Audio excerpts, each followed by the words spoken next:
Ethet e futbollit kanë mbërthyer globin. Kupa e Botës 2026 është vetëm pak ditë larg inaugurimit të saj të madh në Meksik me 48 kombëtare gati për të zbritur në fushë. Por këtë herë spektakli më i madh sportiv në planet duket se po merr një kthes të errët dhe thellësisht mistike.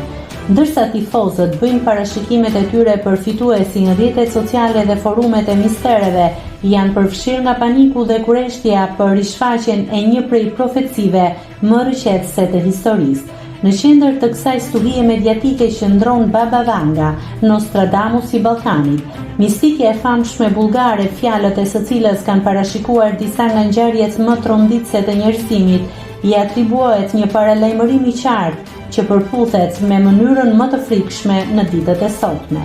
Një dritë e re në qiell.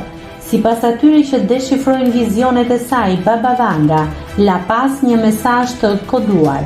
Gjatë zhvillimit të një ngjarjeje të madhe sportive me përmasa globale, bota nuk do të shikojë vetëm fushën. Një dritë e re në qiell do të shfaqet nga asgjëja, duke qenë e dukshme për çdo sy në planet. A është ky thjesht një paralajmërim metaforik apo jemi në prag të një ngjarjeje kozmike të pashpjegueshme?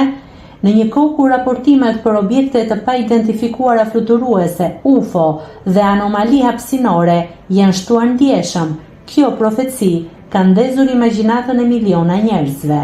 Ndërsa sytë e miliarda shikuesve do të jenë të mbërthyer pas ekraneve për inaugurimin në Meksik, pyetja që po ngrihet më të madhe është: a do të jemi dëshmitar të një vizite jashtëtoksore pikërisht kur bota është e bashkuar rreth një topi? Një gjë është e sigurt, ky nuk do të jetë një botëror si të tjerat.